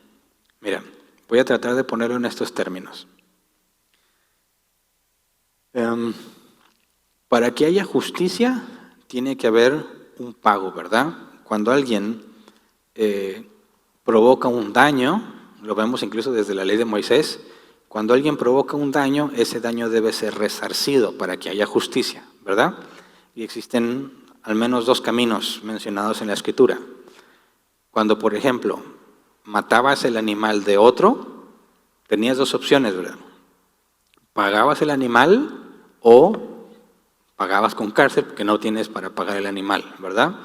Y esta cárcel era pues trabajos forzados o esclavitud temporal para que puedas reparar el daño. Eso es lo que entendemos por justicia. Ahora, cuando decimos que Dios es justo y alguno de nosotros hace algo malo, Dios tiene que hacer justicia, ¿verdad? De manera que adquirimos una deuda con Dios, porque Dios es el juez de todos los seres vivos, y Él, puesto que Él es justo, Él tiene que hacer justicia ante la injusticia. Entonces, cuando nosotros, los seres humanos, como dice la Escritura, por medio del pecado, acumulamos ira de parte de Dios, es decir, la ira es este atributo divino en Dios, lo que Él siente cuando la injusticia se presenta. La ira es el deseo de Dios de hacer justicia. Así que la Escritura enseña que la paga del pecado es muerte, ¿verdad? Y nosotros debemos ser castigados por nuestro pecado. De manera que las cosas malas que hemos hecho demandan una retribución de parte del Dios justo y soberano. Así que ese es el término en el que nos expresamos para hablar de una deuda. ¿Cómo puedes tú ser librado del castigo que viene para ti por todo lo malo que has hecho?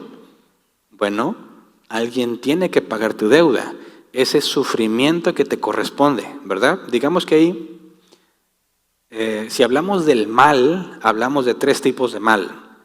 El mal natural, es decir, desastres, cosas que de forma natural, según las leyes de la física, provocan sufrimiento, enfermedades, desastres naturales, terremotos, etc. El mal del ser humano, ¿verdad? Que él libremente decide hacer las cosas mal para beneficio propio. Le llaman el mal de causa. Y el mal de pena, que es la consecuencia del mal que tú hiciste. Porque si tú piensas en alguien que robó, imagínate, alguien entró y robó en una casa, lo atrapa la autoridad y lo tienen que meter a la cárcel para que salde su deuda con la sociedad, ¿verdad? Entonces, ese mal que él va a experimentar al estar en la cárcel es otro tipo de mal. Este es el mal de causa, este es el mal que tú te mereces por el mal que tú hiciste, ¿verdad? Entonces, cuando nosotros pecamos, este es un mal de causa. Nosotros decidimos pecar libremente. Así que necesitamos pagar la condena con el mal de pena, es decir, la consecuencia de nuestras malas acciones que nos va a sentir mal, la paga de nuestro error, que no es agradable, ¿verdad? Es otra especie de mal. Entonces, cuando nosotros hemos pecado contra Dios, Dios que es justo debe hacernos pagar.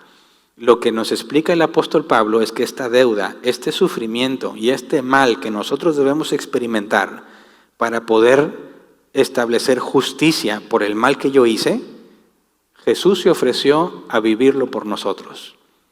De manera que el sufrimiento, todo lo que debimos haber sufrido en el infierno, Jesús lo vivió en carne propia. Eso es a lo que nos referimos con pagar la deuda, establecer la justicia de Dios en toda la creación. Espero que quede un poco más claro. Siguiente.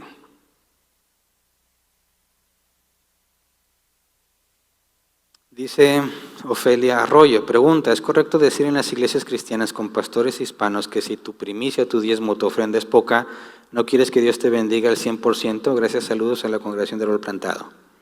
No, ni las primicias ni los diezmos son algo que corresponden a los cristianos. Lee Hechos 15, donde se define qué cosas de la ley aplican para los gentiles. Nosotros somos los gentiles. Y ahí se especifica claramente que los gentiles no tienen por qué cargar la ley de Moisés. Así que nada que ver con primicias, diezmo y esas cosas. De hecho, no puedes imponerle un precio a Dios, ¿verdad? No hay forma de decirle a Dios, yo ya te pagué, ahora tú me pagas, como tristemente algunos enseñan. Como estamos viendo el día de hoy, nuestra riqueza no consiste en lo material, sino en todo lo que Dios ya nos otorgó en Cristo Jesús. Y ningún cristiano debe estar yendo a la ley de Moisés para tratar de agradar a Dios, porque ya vimos que es imposible agradar a Dios por medio de la ley. Siguiente, dice Eduardo, buenas tardes, pastor, tengo una duda que puede ser muy básica, pero que aún no comprendo totalmente. Cuando en Mateo 27:46 dice, Dios mío, ¿por qué me has desamparado? Y en Gálatas 3:13, Cristo nos rescató de la maldición de la ley al hacerse maldición por nosotros, pues está escrito: maldito todo el que es colgado de un madero. Al momento en que Jesús fue crucificado, ¿sí se separó de Dios? Gracias y feliz año a todos. Mira, no podemos hablar de una separación como tal, puesto que Jesús es Dios, no se puede separar de sí mismo, ¿verdad? Hablamos cuando Jesús dice: Dios mío, ¿por qué me has desamparado? Al menos hay dos posibles respuestas. Número uno, está citando un salmo donde se registra exactamente todo lo que está pasando con Jesús.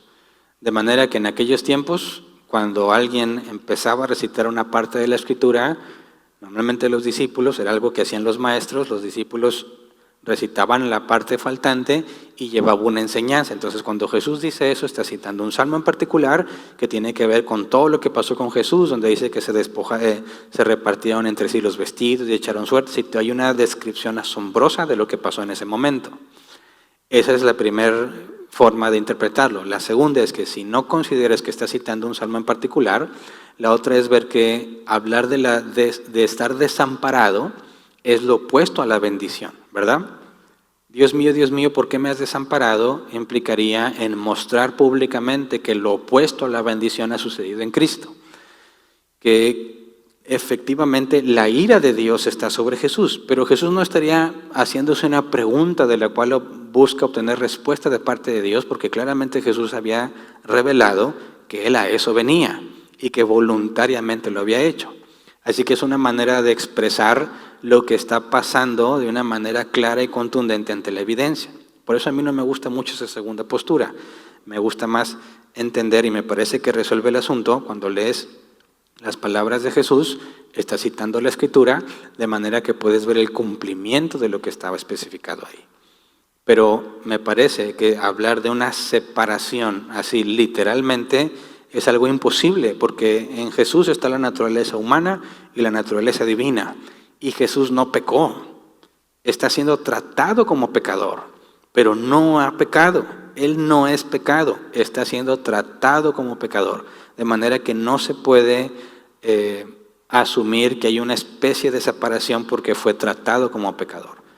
Esa es mi postura en este tema. Siguiente, Jaciel Ramírez dice: entonces, los que apostatan de la fe en Cristo y se van a otra religión o al mundo no eran nacidos de nuevo, pero es como si creían en Cristo, se veía que servían y adoraban a Dios. Bueno, Jesús dijo claramente sobre esto, ¿verdad? Por sus frutos los conoceréis. Y el apóstol Juan dice: estaban con nosotros, mas no eran de nosotros, y su salida sirvió para demostrar que no eran de nosotros. Jesús enseñó que el trigo y la cizaña crecen juntos y son plantas prácticamente idénticas. Y la única forma de distinguir una de la otra es cuando dan el fruto, ¿verdad? El trigo normalmente se dobla por el peso del fruto y la cizaña permanece erguida. De manera que saber que hay personas en la iglesia que parecen cristianos, hablan como cristianos, sirven como cristianos, pero luego la evidencia apunta que no eran cristianos, en ninguna manera debe sorprendernos. Es algo que la Escritura advierte con mucha frecuencia. Siguiente, Francia González dice: buenas tardes, pastor. Entonces las personas que son conocedoras fe de Dios y hasta se bautizan, pero vuelven al mundo a pecar, ¿tienen el Espíritu Santo? No, estas preguntas están asociadas, ¿verdad? No puede ser que alguien haya recibido el Espíritu Santo y luego Dios se lo quite, porque en el nuevo nacimiento, como vamos a ver un poco más adelante, hemos sido sellados con el Espíritu Santo. Y la palabra que usa, o que nos traduce la Reina Valera 60, son las arras de la promesa. La palabra arras en griego tiene que ver con una transacción económica. Es el depósito que garantiza el pago completo.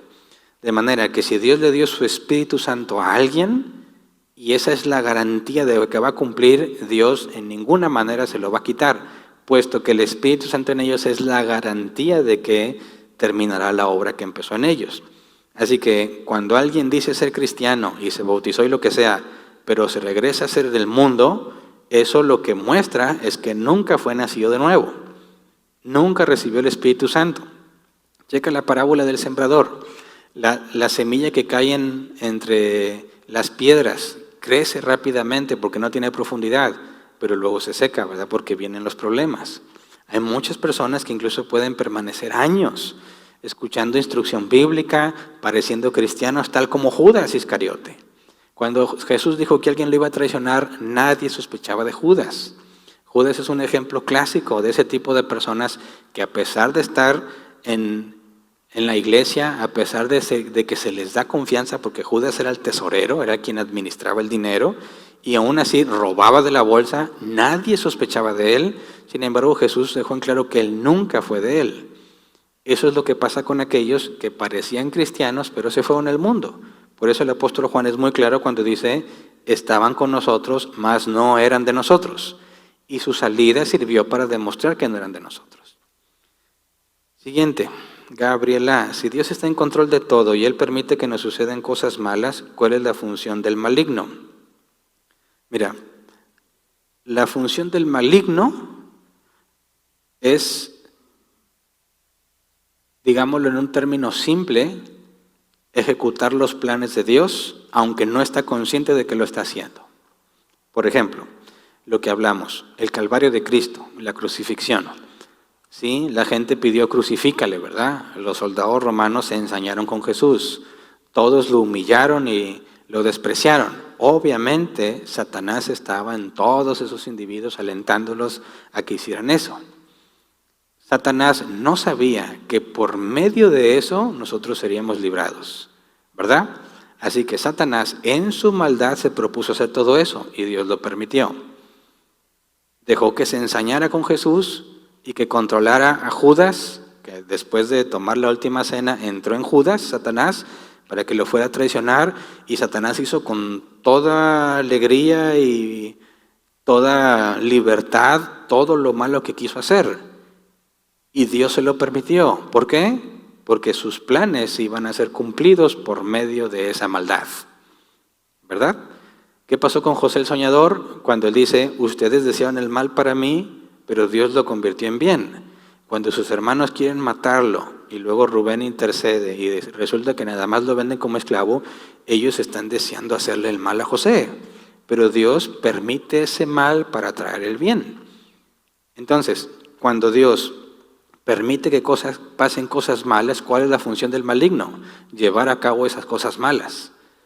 Pero él no lo hace por servir a Dios, él lo hace de su propia maldad. Satanás es engañado, o sea, no entiende, cada vez que hace las cosas no puede ver cómo es que Dios va a usarlo para bien, y él lo hace para mal, pero Dios lo usa para bien. En el caso de Job, no es Dios quien le dice a Job, ¿ya viste a mi siervo Job?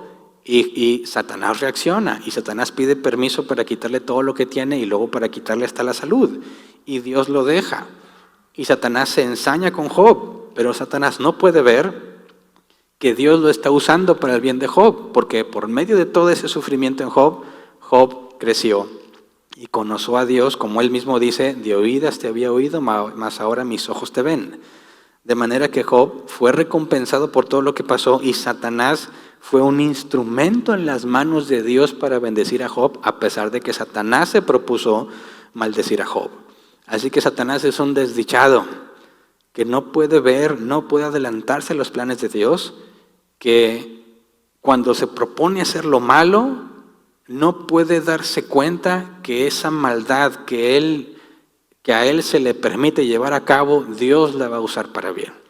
Así que es alguien, Satanás, que se opone a las cosas de Dios, sí, que busca destruir a los hijos de Dios, sí, pero no puede hacer nada sin que Dios se lo permita. Así que, en términos simples, Satanás es el instrumento de Dios para llevar a cabo sus planes, usando la maldad que Satanás quiere hacer. Siguiente, Jaciel Ramírez dice, entonces, ¿podría suceder que Jesús hablaba en parábolas para que también Satanás no comprendiera el propósito de la salvación para la humanidad? Pues sí, no nada más Jesús, ninguno de los que están ahí. Jesús dijo, les hablo en parábolas para que por más que oigan no entiendan, y para que por más que vean no crean. Jesús le dijo a sus discípulos, a ustedes les es concedido entender los misterios del reino, pero no los de afuera. Claramente Jesús dejó en claro que su misión, había cosas que él no podía revelar, y estaban escondidas tanto de los seres humanos como de los seres celestiales. Siguiente, María de la Rosa Cabrera, ¿Adán y Eva son salvos? Pues no dice la Escritura literalmente, pero entendiendo lo que pasó en Génesis 3, que estaban desnudos y Dios los vistió, ¿verdad? El hecho de que Dios los haya vestido, haya cubrido su desnudez y los vistió de pieles, ahí habla de un sacrificio expiatorio, ¿verdad? Unos animales murieron para que Adán y Eva fuesen cubiertos. Y ese es el principio básico que vemos en todo el Antiguo Testamento y luego lo vemos cumplido específicamente en Cristo, ¿verdad? De manera que podemos concluir que Adán y Eva fueron perdonados por Dios.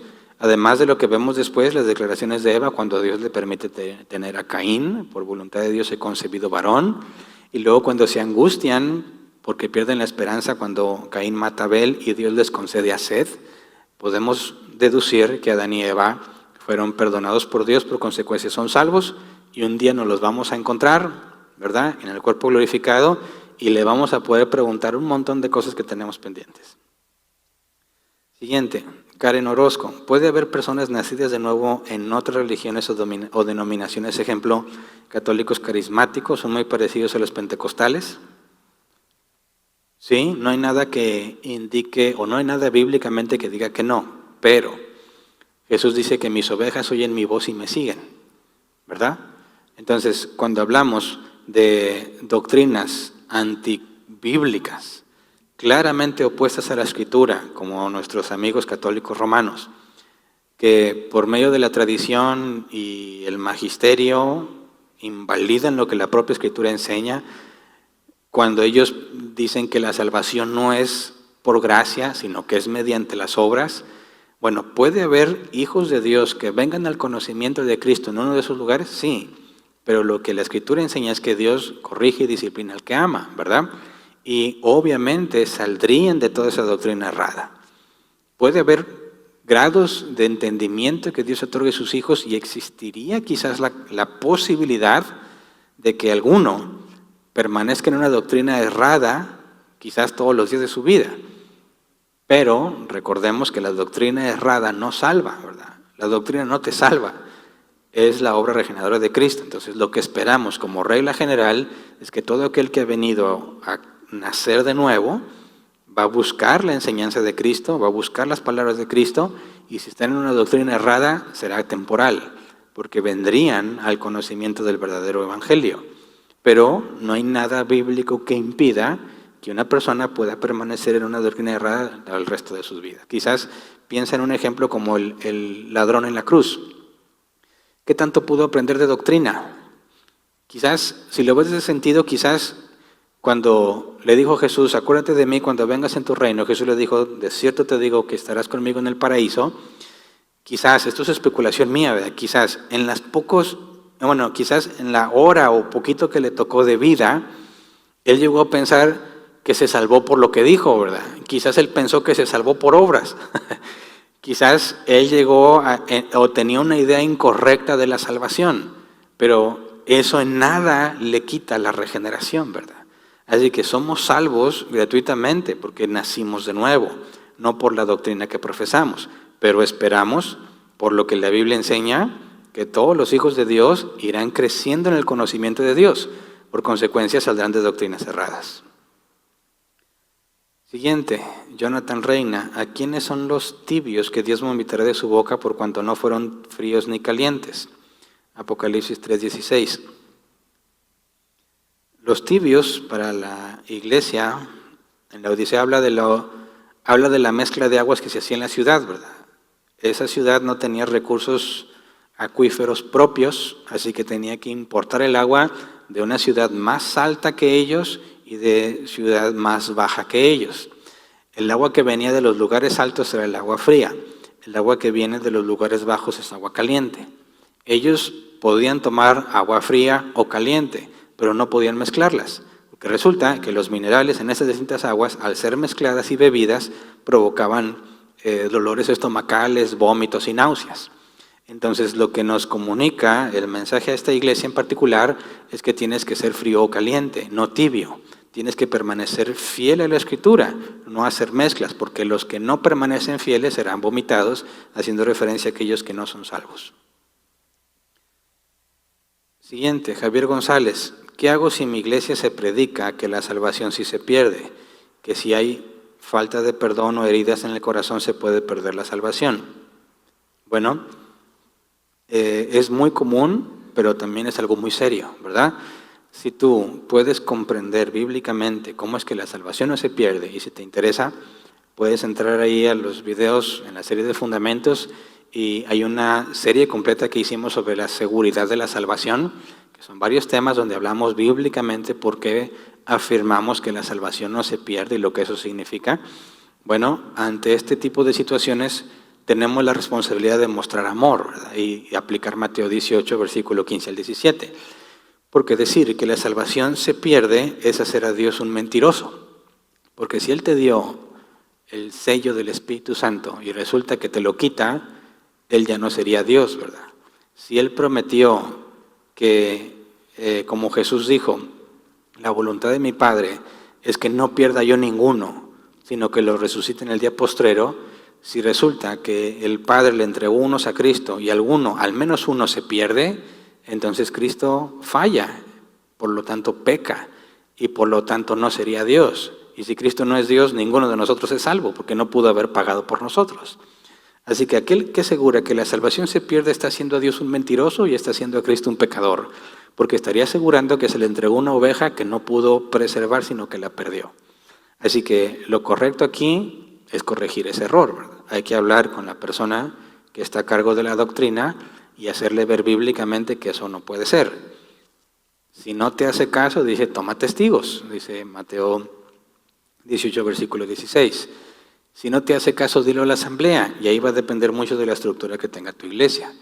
Normalmente ese tercer paso ya no tiene mucho sentido en las iglesias piramidales, donde hay un solo hombre, que es la máxima autoridad, y que no hay nadie a quien él le rinda cuentas, como sucede en la mayoría de las iglesias cristianas, al menos en Latinoamérica, ¿verdad?